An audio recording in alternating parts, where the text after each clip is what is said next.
Solidairement.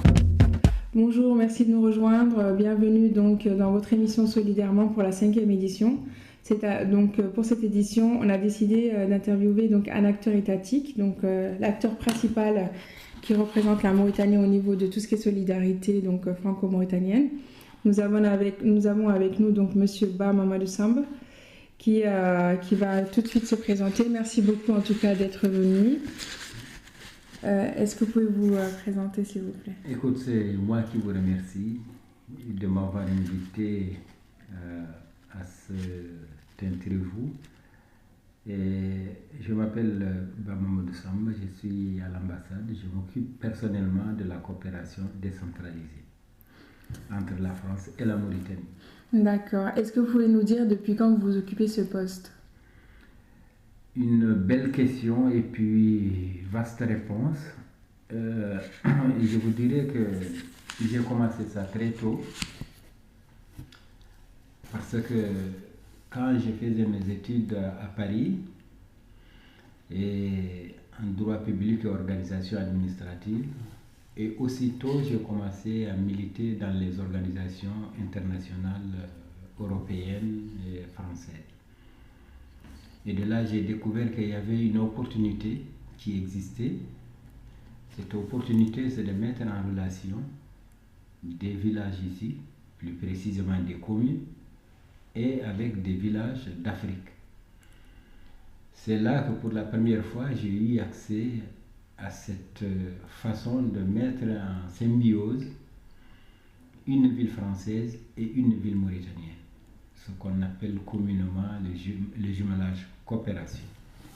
Parce que ça datait du lendemain de la Seconde Guerre mondiale. Ça a été lancé en France par Jean-Marie Bresson.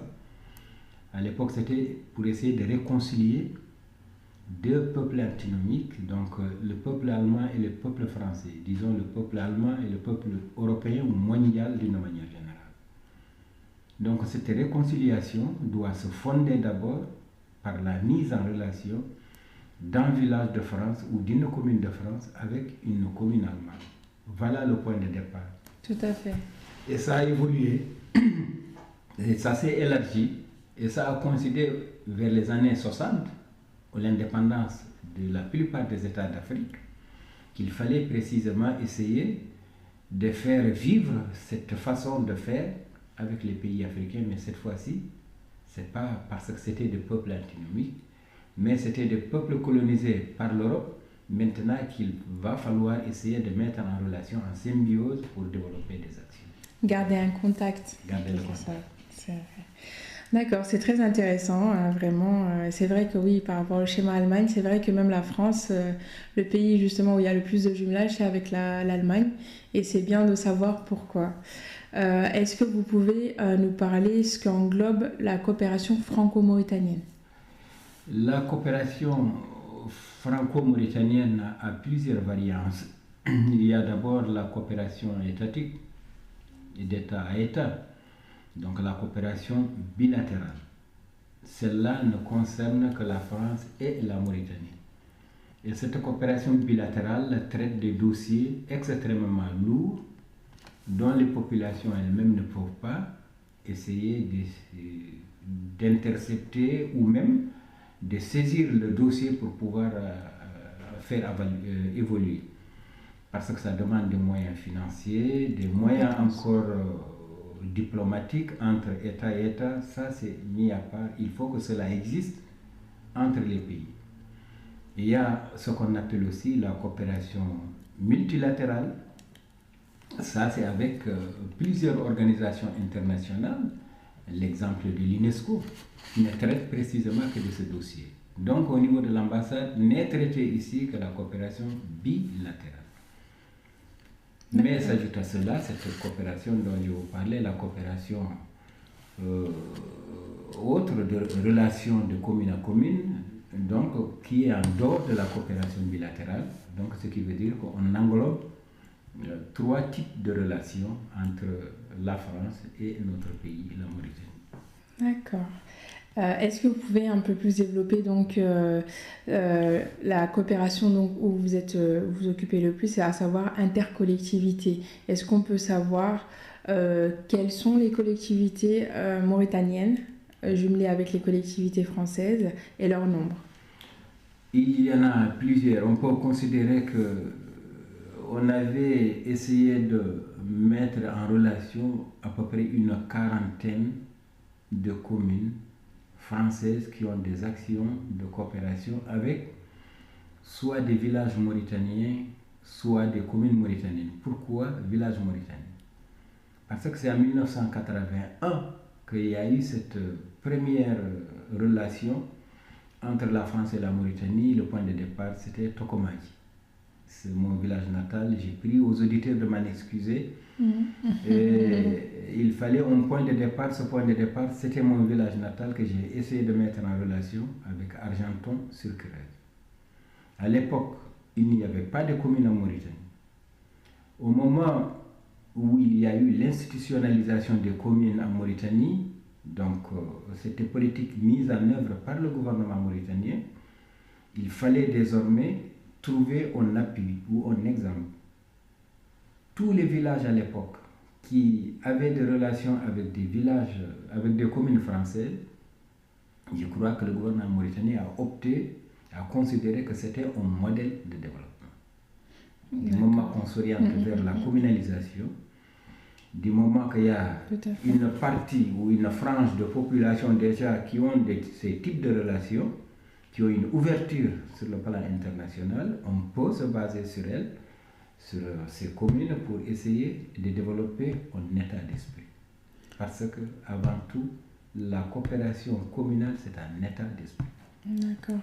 Et justement, peut-être aussi, comme vous dites, c'est le fait justement qu'il y ait l'existence de ces communes-là, comme les communes travaillent aussi avec d'autres communes, donc il faut vraiment que peut-être la commune française, elle trouve, le partenaire doit être le même, entre guillemets, si je comprends bien, du moins du même niveau. Est-ce que c'est ça qui est exigé au niveau de la coopération? Pour le jumelage, il se fait que entre communes, c'est ça? Oui, c'est ça. Au point de départ, comme je disais tout à l'heure, au début, qu'il n'existait pas de commune en Mauritanie, donc on mettait en relation une commune française et une localité mauritanienne. D'accord. Un village. Ok. Donc maintenant, dans le système d'organisation entre la France et la Mauritanie d'ailleurs, parce que cette convention a été signée en Mauritanie, c'est de commune à commune. D'accord. C'est-à-dire c'est des élus, désormais, qui traitent un problème commun. Parce qu'un élu mauritanien et un élu français ont les mêmes idées. Tout à fait. Quand tu es élu, tu t'occupes des écoles primaires, tu t'occupes du social, le social, ça englobe le tout, la santé, les ramassages d'ordures, les ramassages des ordures, l'assainissement, ainsi de suite. Ça, c'est le souci de chaque élu. Donc, c'est pour cette raison qu'on demande à mettre en relation dans un premier temps les élus. Et quand ces deux se retrouvent, savent sur quoi ils discutent. Maintenant, on essaie d'introduire les populations. C'est là que cette coopération aura plus de valeur et ce serait encore beaucoup plus symbolique. D'accord. Pourquoi plus de valeur? Parce qu'en incluant dans cette démarche les populations qui sont les premières concernées par un développement, là, ça leur donne une certaine forme de valeur parce que les populations se voient en elles-mêmes être confiées d'une action, d'une démarche qui est tout à fait légitime, loyale et bien pour le développement et pour le bien-être de chacun. D'accord. Et comment s'effectue la sélection par commune? Comme vous avez dit, donc il y a à peu près 40 villes françaises, communes, du moins collectivités françaises, qui souhaitent donc être en jumelage. Comment s'effectue cette sélection? C'est-à-dire qu'il n'y a pas précisément de sélection. Je vous dirais, c'est comme si on retrouve son épouse pour le mariage. Quelquefois, tu peux rencontrer ton épouse pour se marier au bal. Ça peut être dans le centre commercial, ça peut être dans une réunion, dans une discussion autour de quelque chose. Donc, quand tu retrouves quelqu'un avec qui tu vas fonder des relations, ça peut partir des immigrés qui sont là. Et la plupart, c'est parti des ressortissants qui sont là. Justement, c'est là où je voulais en venir, justement, où est-ce que c'est aussi une prise en compte et une reconnaissance, justement, par ces villes, ces collectivités locales françaises, de cette tranche de population qu'elle soit d'originaire ou même... originaires ou même ressortissants mauritaniens qui vivent dans cette collectivité et sous forme d'associations autres et qui justement font vivre, échangent leur culture et au final, il y a cette envie peut-être d'aller voir ce qui se passe sur place ou de renforcer ces liens. Est-ce que c'est dans ce sens justement qu'émergent ces différents partenariats? Oui, on peut effectivement le considérer ainsi. Mais vous savez qu'il y a beaucoup de ces communes françaises, les mouvements associatifs, ce sont ces mouvements qui font tout. D'accord. C'est la démocratie à l'échelon démocratie locale. Donc ces formes d'association déjà luttaient beaucoup, non seulement pour l'intégration, dans un premier temps c'était contre le racisme et l'antisémitisme. Donc c'est des valeurs que ces associations véhiculent. Donc ces associations cherchent à rentrer en contact avec les associations qui existent dans leur environnement immédiat. Et s'il y a une association des ressortissants mauritaniens qui se trouve dans une commune quelconque, je donnerai l'exemple de Noisy-le-Sec, va dire que, ok, avant d'aller loin, nous avons des ressortissants de Noisy-le-Sec, non originaires de Djowel à Noisy-le-Sec, essayons de rentrer en contact. Ce qui était le cas, d'où ces relations entre Djowel et Noisy-le-Sec. D'accord. Ça donne beaucoup plus d'atouts et beaucoup plus de valeur. Pourquoi? Parce que les ressortissants originaires de Mauritanie ou de localités mauritaniennes qui vivent ici, alors savent mieux que quiconque, mieux que l'ambassade, mieux même que les diplomates de l'ambassade, d'expliquer ce qu'ils vivent chez eux en réalité. Donc, comment mettre en relation ces deux populations. D'accord. Voilà, quelque part, ce sont les ressortissants qui jouent le plus grand rôle. L'ambassade n'est que facilitateur en quelque sorte. D'accord. Donc, si j'ai bien compris, donc, c'est la solidarité internationale qui renforce la coopération. Donc, c'est bien ça? C'est ça. Donc, alors, si on en vient donc à la solidarité internationale, comme on parlait donc des associations, alors on peut retrouver différents justement acteurs de cette solidarité, à savoir donc on a les associations de ressortissants, les ONG thématiques, donc des différentes ONG qui vont pouvoir travailler directement avec les collectivités. Par exemple, GRDR, est-ce que c'est une ONG? C'est une organisation non gouvernementale. Et ou sinon des actions citoyennes qui peuvent être en général plus dans l'urgence, quand il y a une intervention d'urgence où ils peuvent intervenir. Est-ce que vous pouvez nous rappeler la différence entre ces trois types pour justement ceux qui ne connaissent pas vraiment, qui n'arrivent pas à faire ces différences? C'est-à-dire que, comme vous venez de nous dire, donc il y a plusieurs acteurs, il y a ces trois types d'acteurs en majorité qu'on voit intervenir. Comment cela s'organise? Par exemple, une association de ressortissants, sous quelle loi elle est faite et comment elle s'organise, comment elle travaille au niveau du jumelage? C'est une question intéressante. C'est vrai que maintenant d'ailleurs, tous nos compatriotes, d'une manière générale, qui sont là en France depuis fort longtemps, ont acquis énormément de savoir-faire et ils savent pertinemment que pour mettre une association en place, c'est sous la loi de 1900. Ça, tout le monde le sait. On crée notre association. Ça, c'est en dehors de ce qu'on appelle communément les mutuelles villageoises. Donc, c'est des associations françaises. Ça, c'est des associations africaines, mauritaniennes en France. Voilà. Donc, qui sont reconnues sous la loi, juridiquement par le gouvernement français, à l'occurrence le ministère de l'Intérieur. Tout à fait. Bon, ces associations sont reconnues et existent. Se retrouvent, discutent continuellement sur des bases. Ça peut être une action ponctuelle, l'achat d'une pirogue quelque part, la construction d'une mosquée, d'un dispensaire, ainsi de suite.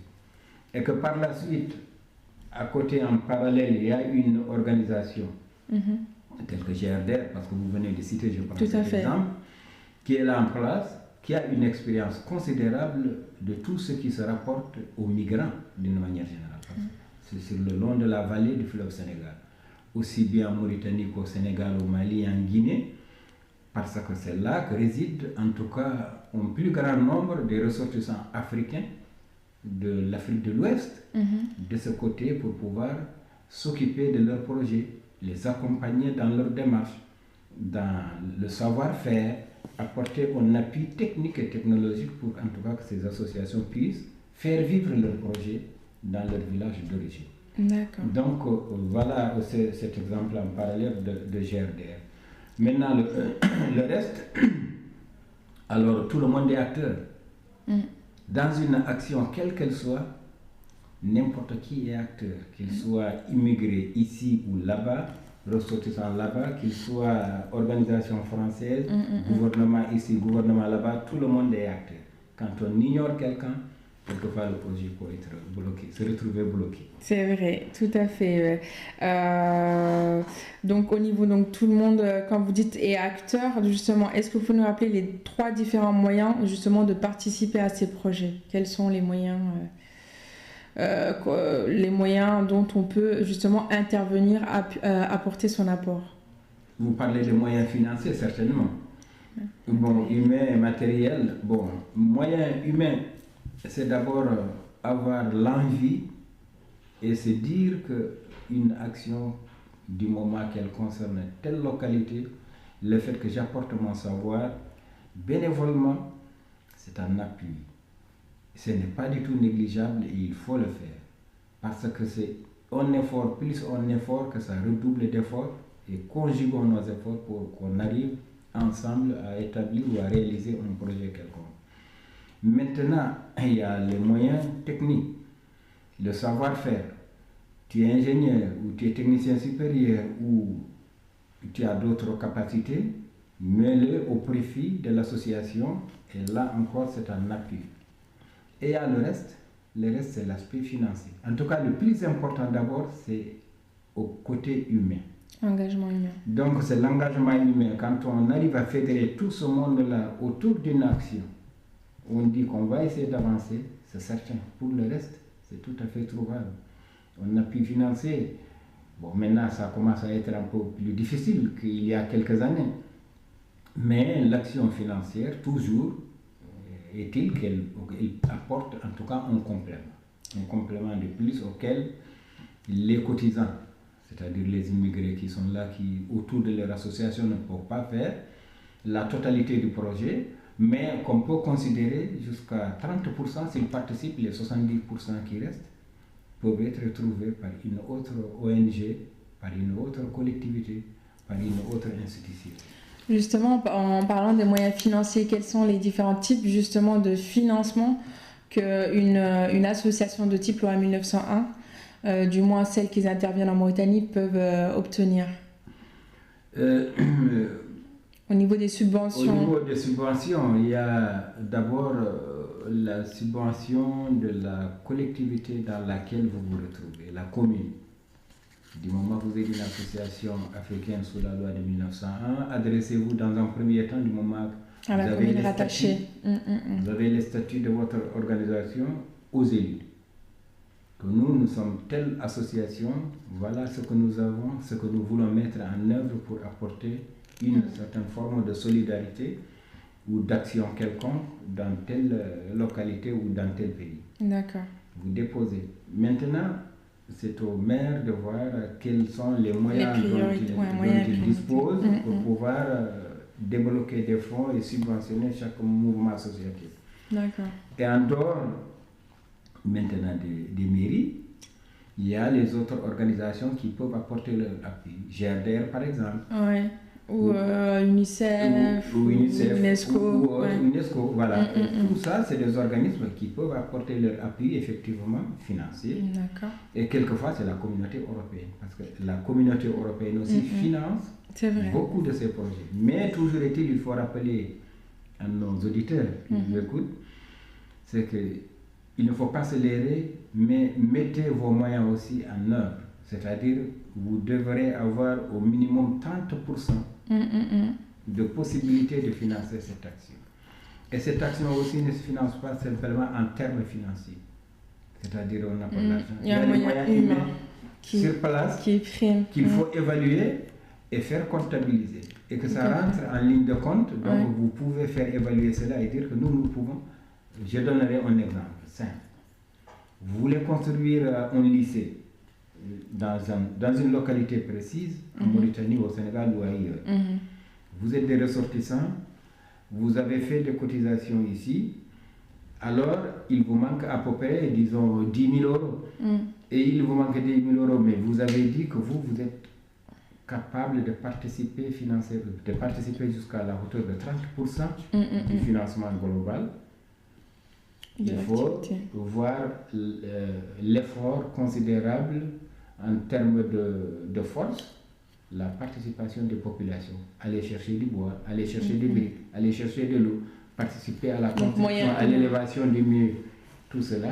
Donc du terrain éventuellement à faire évaluer.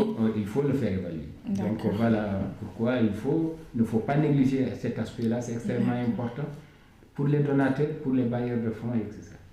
D'accord. Et aussi, comme vous me l'avez dit, donc il y a l'État aussi auquel ils peuvent demander selon le ministère, selon la thématique. Donc si c'est soit au ministère des Affaires étrangères qui participe ou bien au ministère de la Santé selon les thématiques. Exactement, parce que cette forme de coopération a beaucoup évolué durant ces années. Avant, c'était simplement les associations. Je donnerai l'exemple des Cités Unies qui bénéficiaient de moyens considérables du ministère des Affaires étrangères. Il y avait une commission qui existait et cette commission se réunissait sur la base d'attribution des fonds aux projets déposés. Quand il y avait plusieurs pays, parce que les Cités Unies englobent plusieurs pays en Afrique et ailleurs dans le monde, et ils ont des projets de développement, construire un lycée, construire un dispensaire, construire forage depuis. Donc ça, c'est les communes qui apportent ces projets. Et quand ces projets sont étalés sur la table autour de la commission, on voit maintenant comment attribuer. Donc, c'était prélever des fonds et puis attribuer à telle localité. Ça a évolué, ça a été encore sous forme d'autres lois, attribué au préfet de région. Désormais, qu'il fallait déposer ces projets au niveau des préfets de région, qui par la suite essaie de sélectionner. Et maintenant, c'est le ministère des Affaires étrangères chargé de la coopération. Donc, la coopération dépend d'une manière globale du ministère des Affaires étrangères français, mais toujours est-il qu'il y a des fonds qui sont disponibles ici en France et il y a des fonds aussi qui sont disponibles. Il ne faudrait pas que nos compatriotes occultent cette idée-là, peuvent, par le biais de leurs parents ou leurs compatriotes qui sont restés au pays, déposer leur projet auprès de l'ambassade de France. Directement. À Nouakchott, par exemple. D'accord. C'est vrai qu'il y avait Je suis par exemple à Nouakchott, qui est là-bas, il y a l'ambassade de France, désormais, qui peut financer aussi, une fois qu'un projet est déposé, été déposé par une collectivité mauritanienne quelconque pour le développement d'une action quelconque. Oui, l'année dernière, j'avais eu vent donc, des Cités Unies France où il y avait le projet justement FAGER qui mettait en avant les projets des jeunes, donc, où les jeunes de toute la Mauritanie pouvaient déposer leurs différents projets et il y avait une sélection par la suite. C'est vrai que c'est parce que c'est beaucoup plus facile.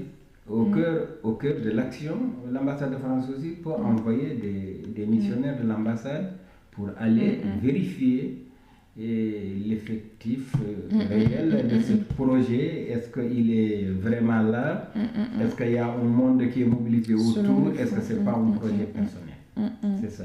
Bien entendu, tout ça en relation avec le gouvernement du pays auquel ils sont accrédités. Et c'est vrai que dernièrement, au niveau de tout ce qui est coopération, en tout cas tout ce qui est action de solidarité internationale, comme il s'agit souvent d'associations à accompagner, il y a cette volonté de voir est-ce que c'est vraiment la priorité locale. Donc, comme vous dites, donc c'est vrai que c'est bien aussi d'aller déposer directement parce que là, on voit que les citoyens sur place sont aussi acteurs du développement qui est mis en place pour leur ville. Et aussi, comme vous dites, donc il y a aussi le système de contrôle, d'une part, et d'une autre, c'est aussi une valorisation, c'est-à-dire une volonté peut-être de former, comme dernièrement, ce que j'ai vu, ils peuvent aussi bénéficier de formation.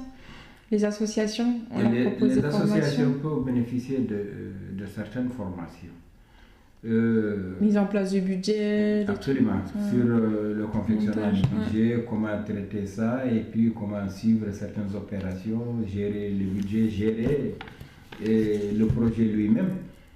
Ça, il y a des formations qui existent sur place. Il y a beaucoup d'ONG maintenant qui se trouvent un peu partout en Mauritanie, au Sénégal et ailleurs, où il suffit de demander et de venir, et la formation, elle est quasiment immédiate. Parce qu'ils ont le savoir, ils sont sur le terrain, donc ça coûterait beaucoup moins cher que quelqu'un qui vient de 20 km ou de 200 km, ou disons même de 500 km de Nouakchott. Arrive qu'il fait 1 semaine, 2 semaines de formation, il termine, il s'envoie, il met en application ce qu'il a appris. Donc il y a cette possibilité, effectivement. Est-ce que ces formations, elles sont faites en partenariat avec l'État mauritanien? Ce qui signifie, est-ce qu'il y a une participation, pas forcément financière, mais par la mise en place par exemple de locaux ou de professeurs, ou un suivi? Comment ça se passe, si vous avez un des exemples de formation? On a des exemples de formation. Je citerai le cas de ce qu'on appelait avant le centre de Sénart, qui est devenu par la suite comité d'agglomération et qui devient actuellement Paris Sud, Paris Sud Seine et son Sénat. Donc c'est depuis qu'il y a eu la fusion des départements. Donc maintenant c'est 24 communes au niveau de Mélin-Sénat, de centre de Sénat, qui se regroupent. Et ça a coïncidé qu'il y avait déjà beaucoup de communes engagées en direction de Rosso, donc Barakna et Trarza précisément. Et ça, c'est une action extrêmement importante. Si maintenant ils arrivent à convaincre pas mal de communes à se rallier à leur cause, je crois que l'action va être encore beaucoup plus généralisée. Tout à fait. Donc ça va dépasser beaucoup plus les communes qui demandaient. Il y a des communes qui demandaient régulièrement à avoir des relations. C'est l'objectif. Ils vont le faire. Je sais qu'il y a des élus de centre de Sénat maintenant qui s'attellent à ça, qui essaient au maximum de pousser les nouveaux élus à s'orienter vers ce type de développement. Donc, je reviens à cette formation. Quand les communes de centre de Sénat ont décidé de former ce qu'on appelait d'ailleurs les animateurs de développement local, c'était une appellation à cette époque. Il y a eu chaque commune qui a dépêché, qui a sélectionné une personne, donc un candidat. Ils se sont retrouvés à Nouakchott et ils ont subi une formation de 15 jours. Et par la suite, ils sont restés sur place et la commune paye une partie et l'autre partie est complétée par les communes jumelles. Ça, c'est une action extraordinaire. Et d'ailleurs, ces gens-là sont montés en grade et puis arrivés à un certain niveau. Quelque part, ils ont quitté leur commune, leur région. Ils ont intégré d'autres organisations internationales. Au niveau régional ou international. Ça se comprend aussi parce qu'on cherche toujours à améliorer sa situation dans le monde, son savoir. On a démarré petit et maintenant ils sont devenus grands, ils ont intégré d'autres organisations. Donc ça, c'est des formations qui sont valorisantes.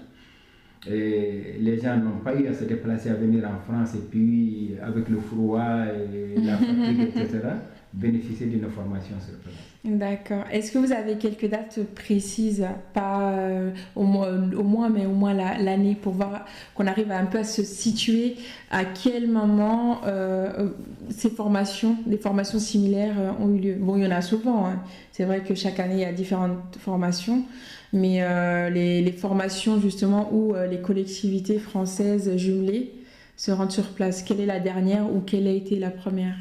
Pour qu'on arrive à situer à peu près. Je sais que la première formation que nous avons eu à faire, ça concernait uniquement les femmes venant de Mauritanie qui ont subi une formation en 1997 à Argenton-sur-Creuse dans le domaine d'industrie de l'habillement. Donc elles ont appris à coudre dans un lycée d'enseignement professionnel à Argenton tout ce qui est l'aspect technique de la couture, comment faire le patron, comment gérer le tissu, faire le découpage, etc. Gérer l'atelier, gérer son budget personnel par rapport au projet dont on a envie de faire. C'était 7 filles. Elles ont quitté la Mauritanie pour la première fois et foulé le sol français, accueillies dans des familles au niveau d'Argenton. C'est une action extraordinaire de voir une Mauritanienne venir et être accueillie par une famille française. Alors cette forme de solidarité, moi je ne peux que saluer. Au niveau de l'ambassade, d'ailleurs, tout le monde avait apprécié, par le gouvernement et en l'occurrence le ministère de la Santé mauritanien à cette époque, qui a salué cette démarche. Et ces filles sont restées ici, ont suivi cette formation pendant 1 an. Scolarité complète, suivie par des professeurs avec des notes, sortis avec des diplômes en bon et due forme, sont repartis en Mauritanie. Et chacune maintenant est libre de créer son propre atelier. Je sais qu'il y en a des ateliers qui ont été créés au niveau de la Mauritanie dans ce domaine, et ce sont ces filles-là qui ont eu à bénéficier de cette formation. Ça, c'était extrêmement valorisant. Et il y a eu d'autres types de formations aussi. Ce qu'on discutait tout à l'heure en coulisses en 2014, ces formations qui ont eu lieu vers Évry et en direction de la Mauritanie. Donc, et il y a aussi, c'est sur l'aspect culturel, ce festival de Salam Aleikum qui existe, qui draine toute une communauté. C'est vrai, au départ, on dit que c'est soninké, mais ça draine pas seulement les soninké, mais les pays limitrophes. Il y a les Sénégalais qui participent, il y a les Maliens qui participent, et il y a même d'autres pays de l'Afrique. Et les artistes français qui se rendent sur place. Oui. Qui se rendent sur place. Et pendant ce temps, vraiment, c'est un échange dans le domaine culturel qui se fonde totalement à l'image de la Mauritanie pour véhiculer des valeurs de prise de contact, de relations humaines, de respect de l'autre, de l'acceptation aussi de l'autre et de savoir vivre ensemble. Donc ça, je pense que des démarches comme celle-là, il faut les saluer. À chaque fois qu'il y a une possibilité de le faire, il faut les soutenir. D'accord. Alors, je voulais savoir justement, au niveau des associations et des collectivités, comment ils font connaître justement leurs différentes actions? Comment se passe la communication? Sous quel type? Oui, quand on regarde, je prendrai l'exemple des Cités-Unies. Et d'ailleurs, en Mauritanie, on était le premier pays à avoir suggéré Cités-Unies de créer ce qu'on appelle groupe pays. Parce que nous savons que groupe pays existe au niveau de l'Assemblée nationale française. Alors ces groupes de pays s'intéressent aux pays auxquels ils cherchent à rentrer en contact, mais ce groupe pays à Cités-Unies n'englobe que l'ensemble des communes françaises qui ont des actions vers la Mauritanie. Pourquoi on l'a fait?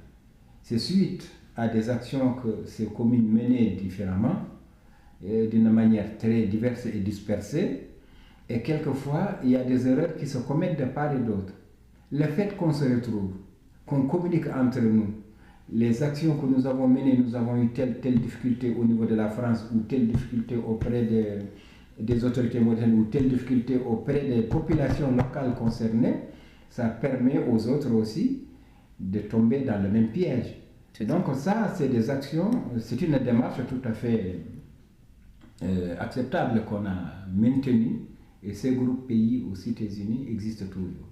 Maintenant, du côté de la Mauritanie, malheureusement, cela n'existe pas en ce qui nous concerne. Les groupes pays. Et on a fait de la sorte pour organiser des conférences, un workshop qui englobe l'ensemble des élus mauritaniens avec des élus français dans le domaine de la coopération qui se retrouvent, mais il n'y a jamais eu continuité que les gens se retrouvent. La seule chose qu'on a essayé de mettre en place, c'est au niveau régional. Je citerai l'exemple de Gorgol, ce qu'on appelle l'AMPG, l'Association des maires et parlementaires de Gorgol. pourquoi ce mouvement associatif d'élus a été créé. Du moment qu'il n'y a pas eu régionalisation sur le plan juridique en Mauritanie, la région de France ne peut pas rentrer en contact avec une région mauritanienne parce que c'est les préfets qui gèrent les fonds publics, les fonds de l'État. Or ici, chaque région est autonome. Oui, collectivité, c'est une collectivité locale. Sur le plan juridique, sur le plan moral et autres. Donc, du côté de la Mauritanie, la seule façon d'arriver à créer l'équivalent, c'est des élus locaux. Les maires, c'est des élus du peuple. Les députés, c'est des élus du peuple. Et les sénateurs se retrouvent au sein de cette association qui gère désormais les fonds qui sont financés par leur commune, par la région jumelle. Si on parle de la région de Gorgone, c'est la région centre, Val-de-Loire, Orléans. Donc il y a une présidence qui existe en Mauritanie et il y a une présidence qui existe en France. Et donc de part et d'autre, il y a des délégations qui se rendent visite régulièrement sur ce plan-là. Là, on peut considérer que c'est positif. Mais il reste énormément de choses à faire. Énormément de choses à faire, c'est-à-dire c'est côté encore dont j'ai parlé tout à l'heure au début de mon intervention, l'état d'esprit de chaque élu, de s'intéresser à ça parce que cette action ne me concerne pas seul en tant qu'élu, mais c'est les populations parce que je suis élu pour ces peuples. Tout à fait. D'accord, c'est très intéressant tout ça. Et justement, je voulais savoir, donc comme on est là en Île-de-France, est-ce que l'Île-de-France a des partenariats avec la Mauritanie? L'Île-de-France a des partenariats avec la France. Je sais que la première action que nous avons eu à mener dans ce domaine, c'est de mettre en relation l'Île-de-France, la région Île-de-France. Ce n'est pas la communauté urbaine. À cette époque, ça s'appelait la mairie de Nouakchott. D'accord. Simplement, c'était une mairie qui englobait toutes les autres mairies actuelles. Il n'y en avait qu'une qui ne seule, gérée par un certain maire mauritanien qui était élu à l'époque, c'est M. Agrabat, originaire de, je crois, vers Boutilimi. D'accord. Bon, maintenant, quand il y a eu la décentralisation des communes en Mauritanie, au niveau de Nouakchott, il y a maintenant 11 communes au niveau de Nouakchott, désormais, qui ont des relations avec la région Île-de-France. Donc ça existe, il y a des actions de coopération qui... Donc régies par la communauté urbaine de Nouakchott. Régie actuellement par la communauté urbaine de Nouakchott, depuis son appellation, la communauté urbaine de Nouakchott. D'accord. Ou même il y a quelques coopérants ou disons des techniciens, plus précisément, qui partent, qui sont payés par la région Île-de-France et qui s'installent là-bas pour aider tout ce qui est le développement de la commune de Nouakchott, notamment la voirie, l'urbanisation, gérer les parcs, ainsi de suite, la formation surtout, et la formation sur le terrain des élus, et la gestion communale des maires, etc. Ça existe. Bon, maintenant il y a eu d'autres élections au niveau de la France. Je crois qu'il faut encore essayer de relancer cette démarche. Nous avons pris contact avec les nouvelles élues, parce que c'est une dame qui est élue, en l'occurrence Valérie Pécresse. Et je crois qu'il y a une ouverture. Nous avons tenu une réunion le 18 avec l'une des vice-présidentes avec laquelle nous avons essayé d'expliquer un peu ces types de relations qui existaient entre la communauté urbaine de Nouakchott et la région Île-de-France. Donc c'est le 18 de ce mois-ci? Le 18 de ce mois-ci, c'est pour vous dire que c'est vraiment dans l'actualité. C'est dans l'actualité, on ne perd pas de vue, parce que nous sommes en relation avec tout le monde. On n'oublie personne, nous ne sommes encore, je répète, que des facilitateurs. Nous ne sommes pas là pour bloquer une action. Partout là où il y a une possibilité de faire une ouverture, si l'ambassade peut intervenir et faire avancer, nous sommes disponibles. Mais une fois que les relations sont mises, et nous on se met de côté, on laisse les associations, les communes, les régions agir d'elles-mêmes. D'accord. Et sinon, je voulais savoir. Alors moi, j'ai croisé des bus d'Île-de-France à Nouakchott. J'ai pas compris. Donc je me suis dit c'est très bien justement. Et je voulais savoir. Donc ça, c'est aussi issu de ce partenariat-là. C'est issu de ce partenariat. C'est pour vous dire que on a tout englobé. Le transport, le oui, transport là. en commun, parce qu'à un moment donné, je crois que Il y a même des arrêts de bus. pour les étudiants mauritaniens, pour se déplacer de Kébé à l'époque, pour aller à l'université, c'est la croix et la bannière. Quand il fait chaud, je crois que c'est beaucoup plus facile d'avoir un bus à côté que de marcher à pied. Et encore, c'est tout à fait accessible non seulement pour les étudiants, mais pour une frange partie de la population mauritanienne. Parce qu'avant, on voyait des cars, ou sinon il y a toujours les taxis brousses, entre guillemets. Mais c'est vrai que là, les transports là, c'est récent, il y a même des arrêts de bus. Est-ce que ces bus-là, donc, ils sont accessibles à tout le monde ou c'est que pour les étudiants ou comment ça se passe, l'organisation Non, c'est la communauté urbaine qui gère cette action. D'accord. Bon, nous, au niveau de l'ambassade, vous suivez pas le... d'accord. Notre cadre, parce que c'est sur le terrain. Ça, c'est les autorités locales qui gèrent en accord avec la communauté urbaine de Nouakchott, voir dans quel cadre, et surtout encore que Nouakchott maintenant est subdivisé en régions. Donc ça aussi c'est pour décentraliser un peu, déconcentrer précisément. Oui, la déconcentration, oui. Pour déconcentrer l'administration. Donc vous voyez un peu qu'on est dans cette phase toujours vers la décentralisation d'une manière globale, mais encore c'est une grande pédagogie pour le gouvernement. Nous qui sommes appelés avant cette forme de solidarité, on vient se soigner gratuitement, tout est gratuit. Quand on commence à dire à quelqu'un de payer une somme symbolique pour se faire soigner, on commence déjà à se poser la question. Donc, et c'est vrai, en plus d'ailleurs, vous parlez de la santé, le 25 de ce mois, donc 25 avril, c'est la journée mondiale de la sécurité et de la santé.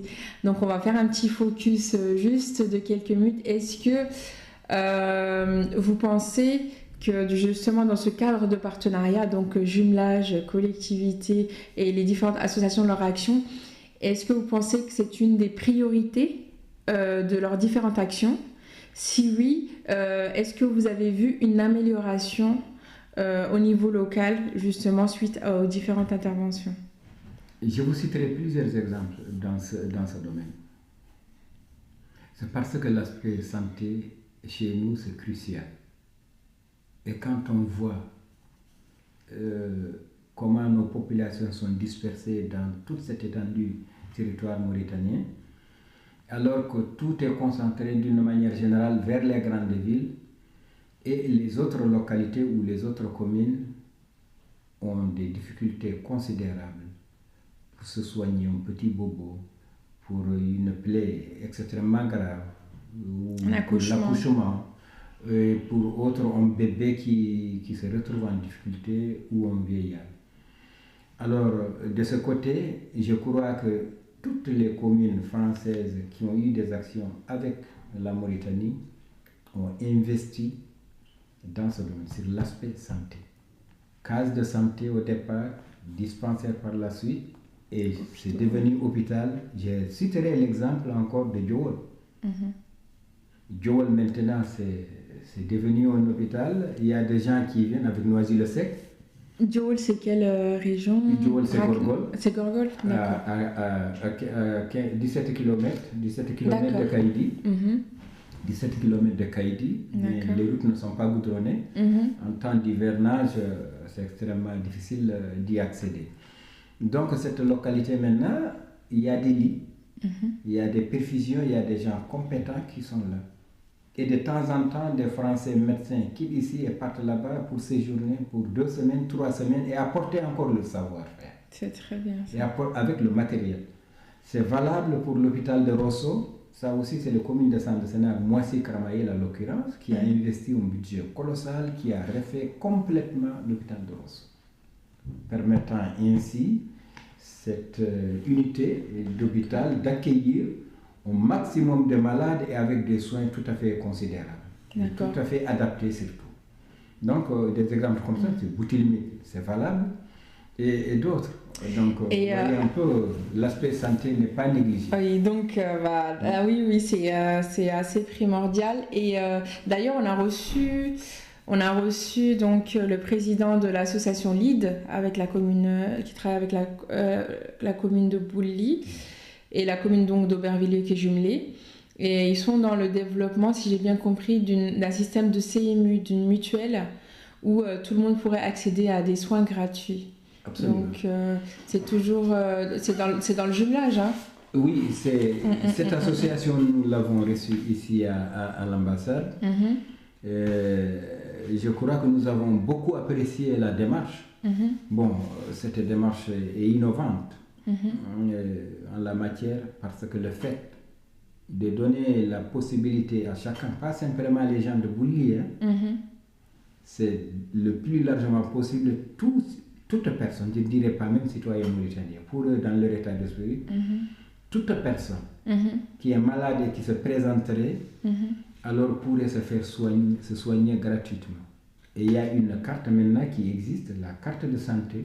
Donc ça c'est l'aide, ça s'appelle cette organisation. D'accord. Alors c'est une cotisation très symbolique. 5 euros, 10 euros, 15 euros, tu achètes la carte ici. Si tu es originaire de ces localités, tu as accès à des soins gratuitement. Donc c'est une belle action. Tout à fait. Et leurs partenaires, eux, en général? Leurs partenaires avec Aubervilliers, je sais. Via le jumelage. Via le jumelage, donc Aubervilliers. La commune de Bouilly. La commune de Bouilly avec Aubervilliers, donc ensemble vont encore intensifier leur action dans...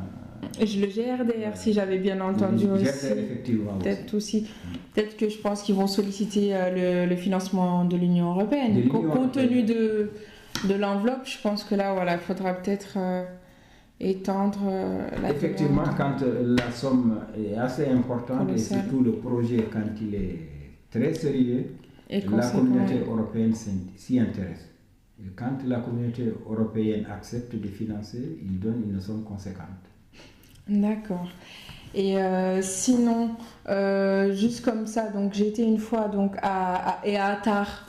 Il y a des médecins aussi, j'ai entendu avant, des médecins français qui allaient aussi à Attar faire le même système, donc aller donner leurs compétences 1 ou 2 semaines. Il y a un hôpital qui a été financé par les Espagnols là, donc c'est une autre donc c'est toujours dans le système de coopération, mais voilà, par un autre pays. Mais après les médecins peuvent venir de n'importe où.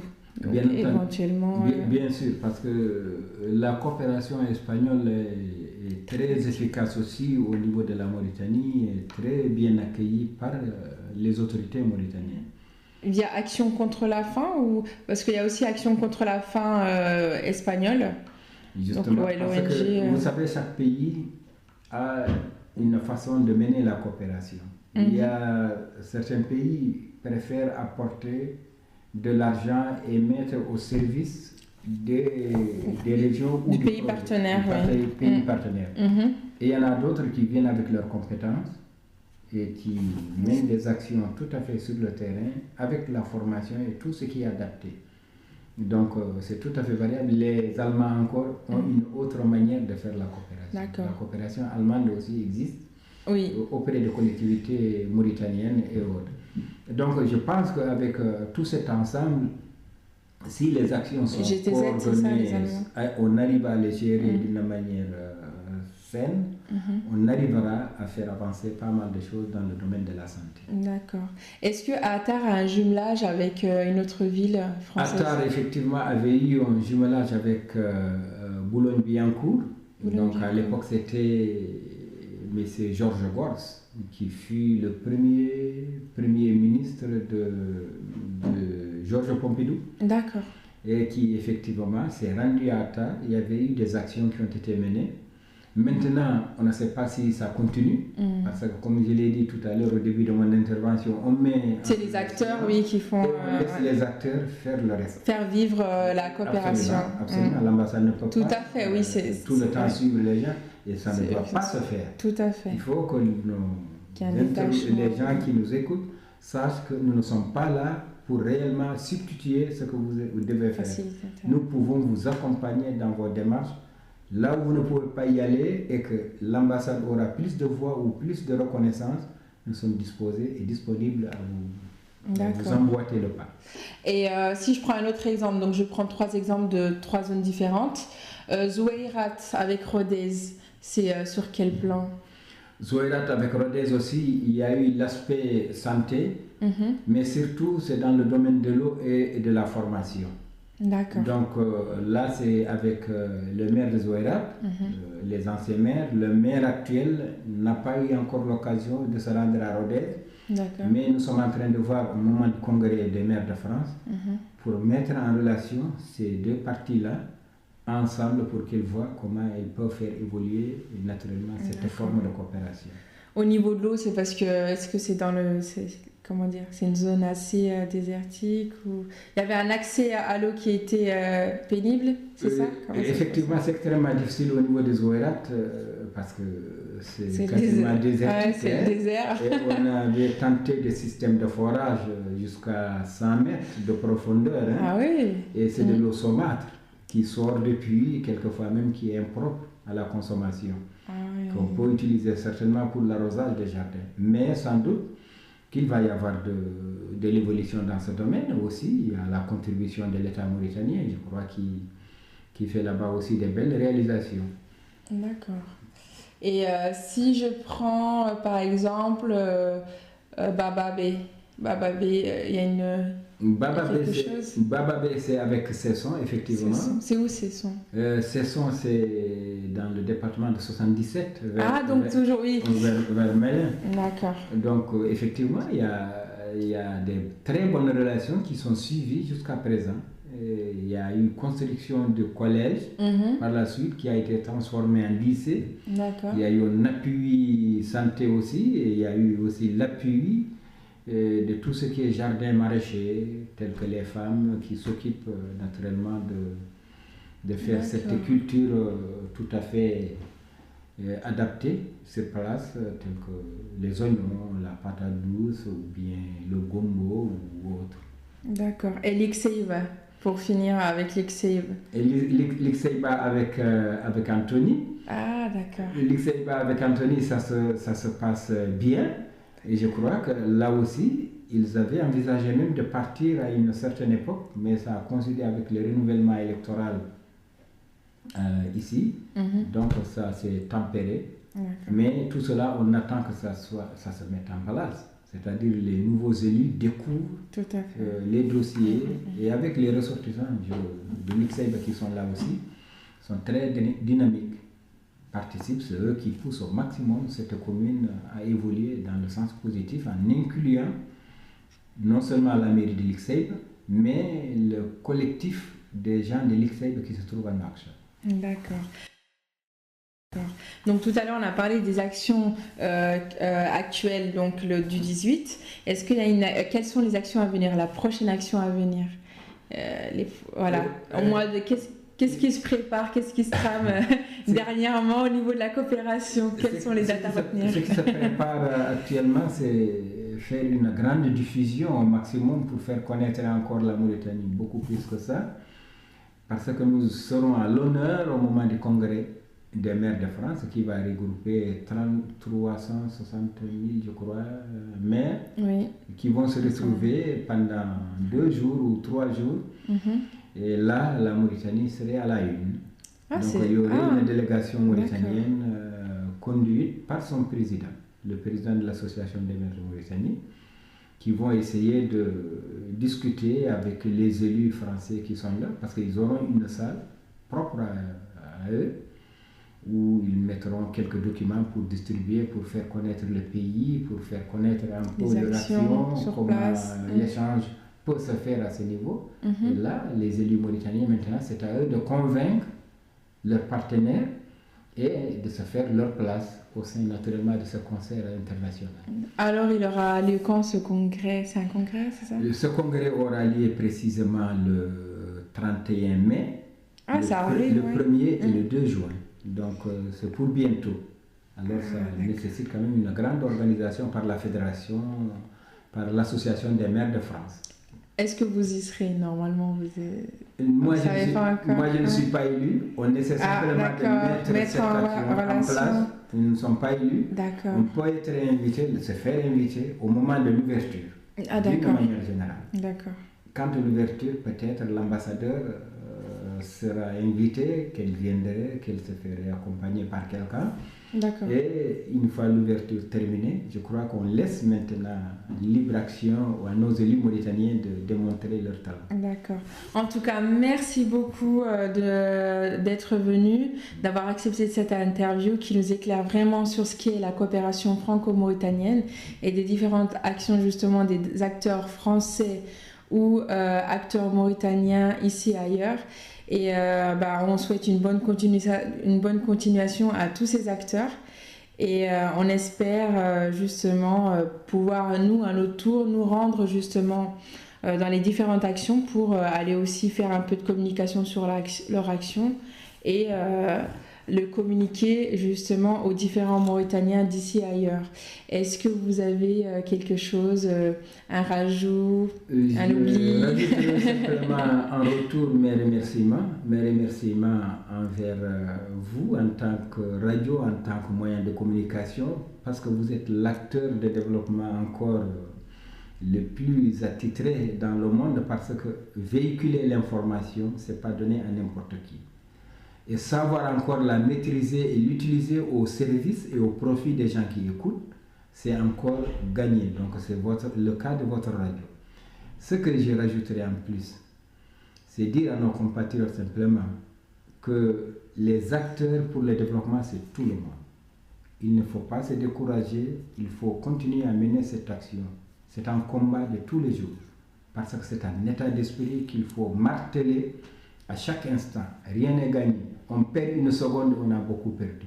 En tout cas, je vous remercie beaucoup de nous avoir permis de faire entendre notre voix au-delà des enceintes de l'ambassade, parce que je sais que ce n'est pas tout le monde aussi souvent qui vient nous voir. Après l'écoute de cet extrait, nous allons tout de suite passer à l'horoscope du jour.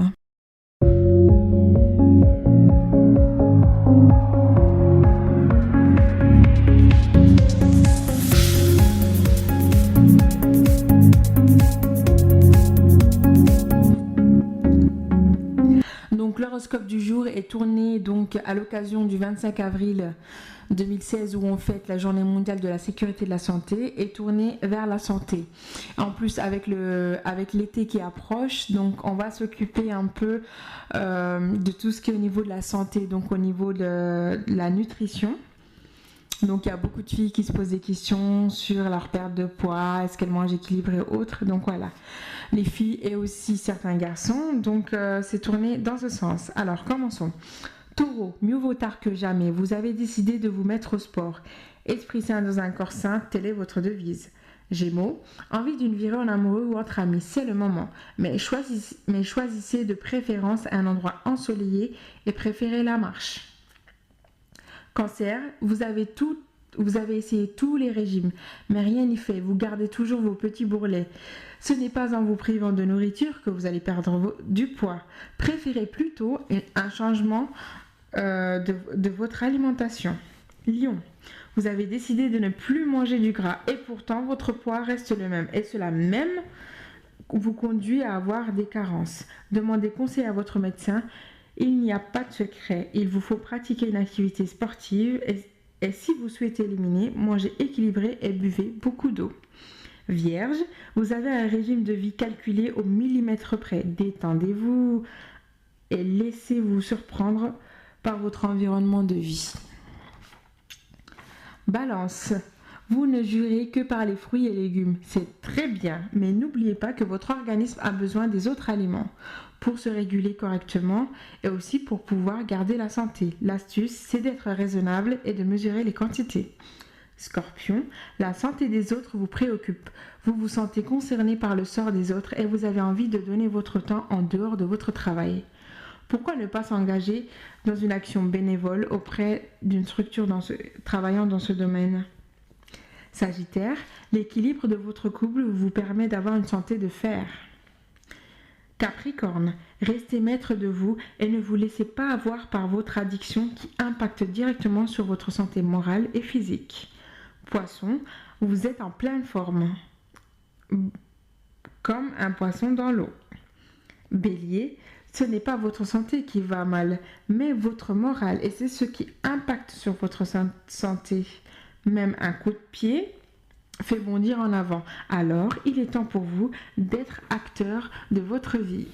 Voilà, c'était l'horoscope du jour. Nous allons tout de suite passer à la rubrique de l'étudiant du mois.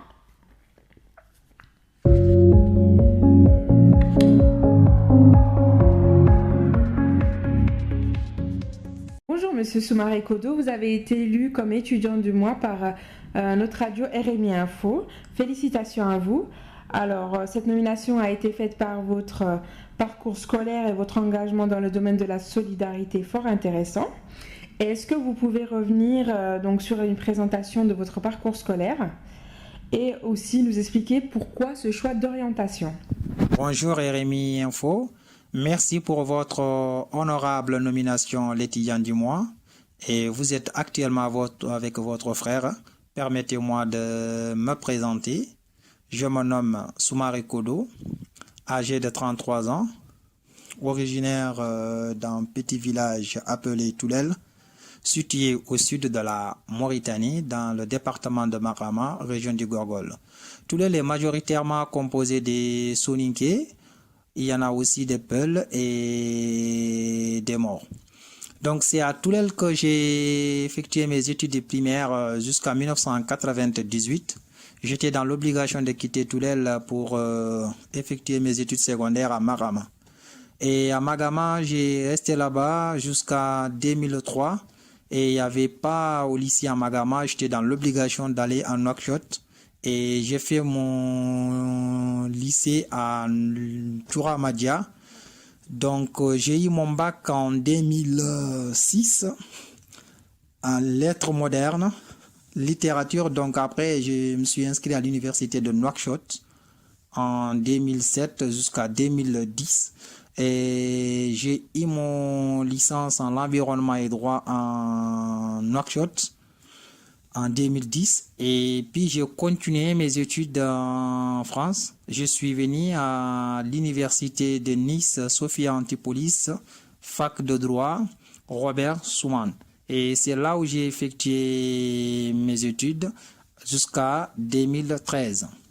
En 2013, j'ai eu mon diplôme universitaire général en droit international humanitaire à la faculté de droit de Nice, IDPD.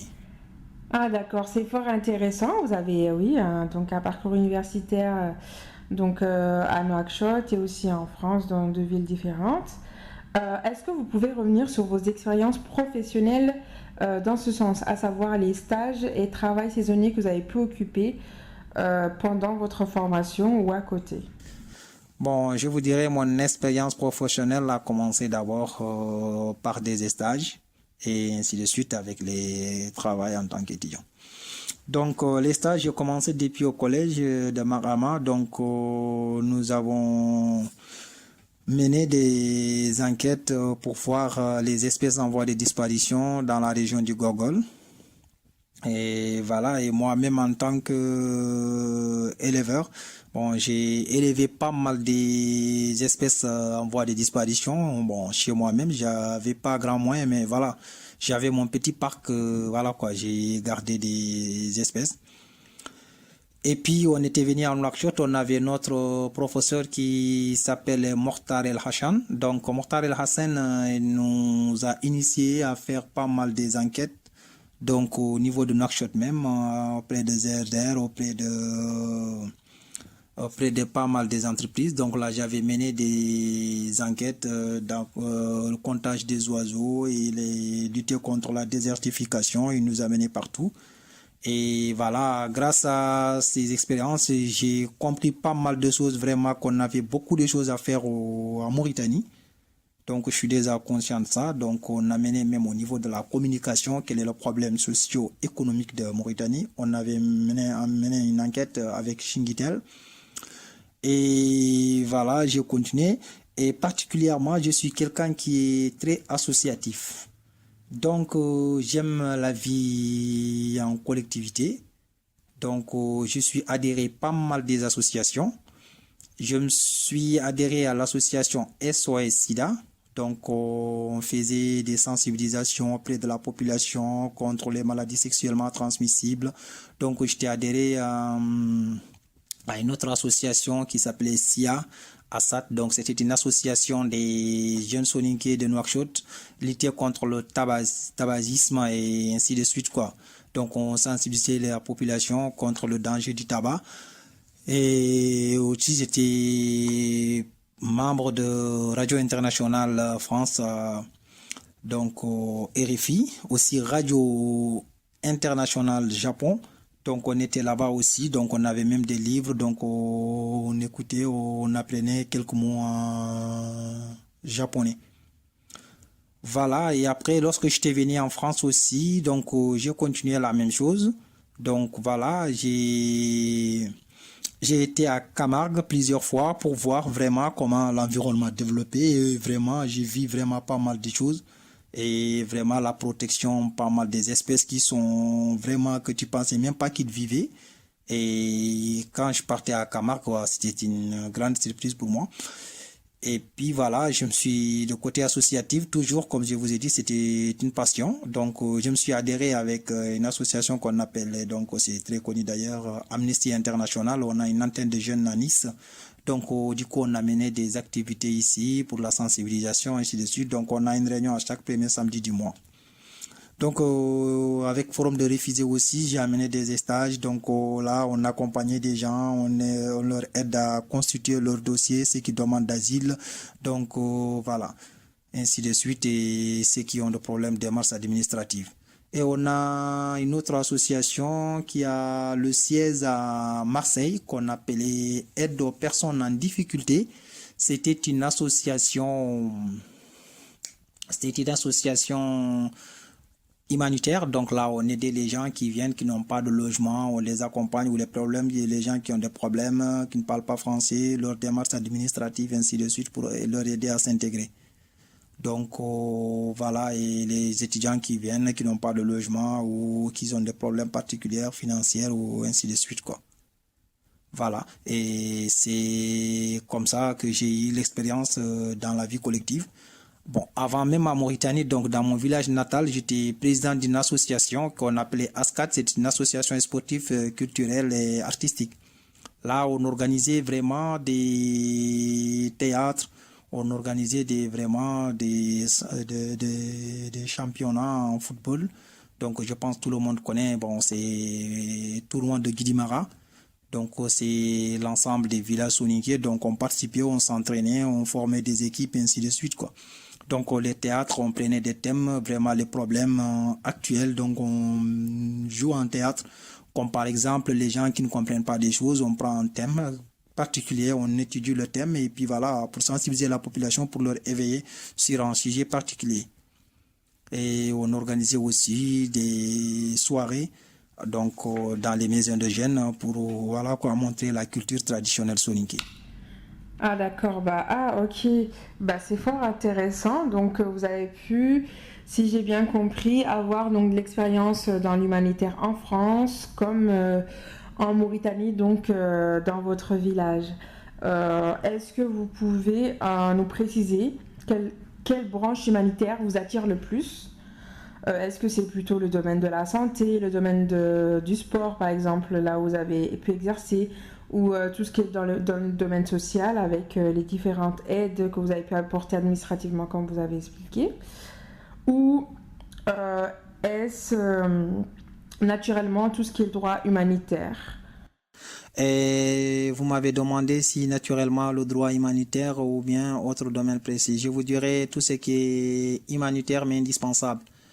Mais oui, j'ai un domaine précis, c'est le développement local, c'est-à-dire que le développement économique dans nos arrière pays en tant que Mauritaniens, en tant que l'enfant du Gorgol.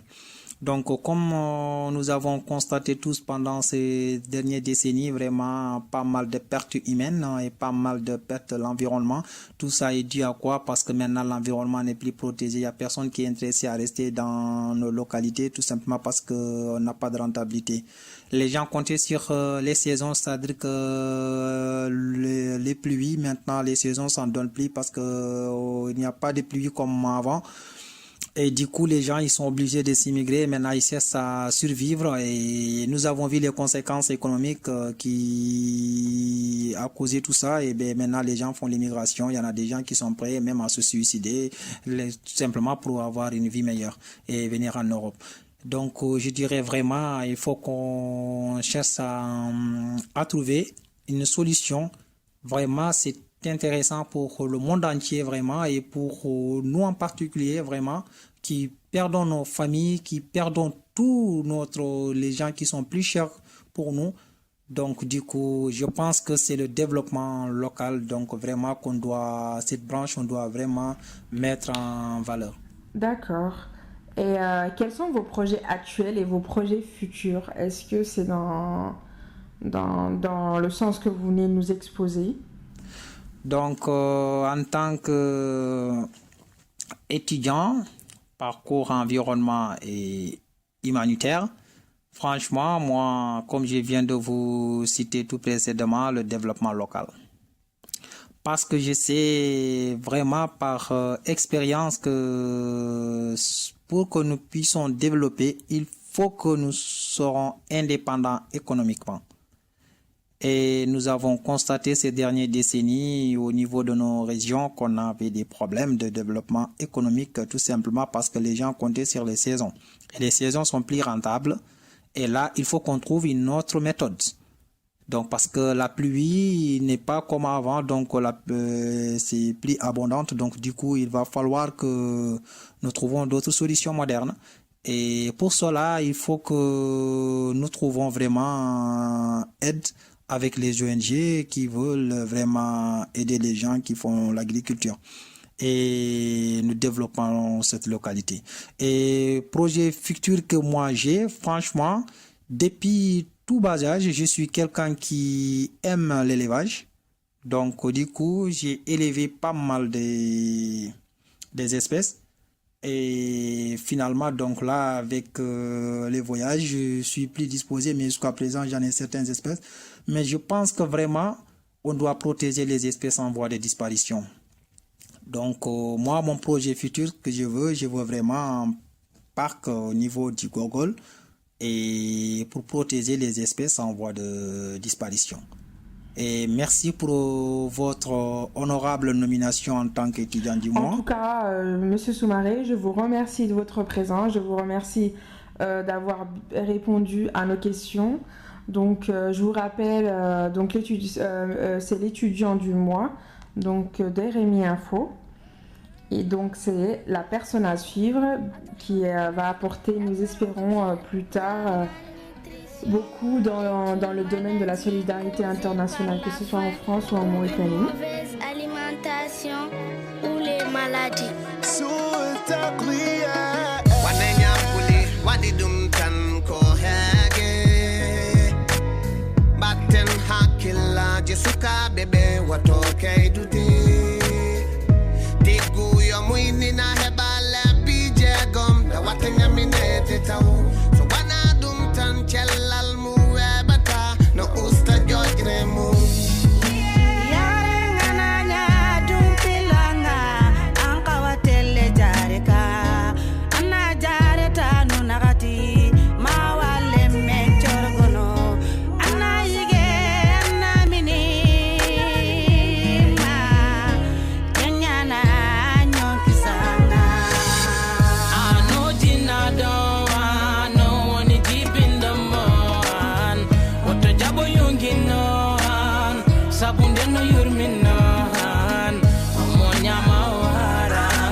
من دون الشراع بالبن الوالدة وحده ذاك كلمتين وقرين بعدين يشرب وجو كلبة لا شي فيه فيتامين غيروا سقلوا وحموا من المرأة اللي ضعفوا قد كبر ناقص ما على عقل وجهي دام متعاكس بابا حارس حتى ماما وجفاف لا يمس. J'espère que vous avez passé un moment agréable. En tout cas, moi, j'ai appris beaucoup de choses. Merci beaucoup, Monsieur Bamamadou Samba, d'avoir répondu à notre invitation. Et merci donc à l'étudiant du mois, Monsieur Kodo Soumaré. Nous vous donnons rendez-vous pour notre prochain numéro qui aura lieu à la fin du mois de mai. Merci beaucoup. À très bientôt. Au revoir.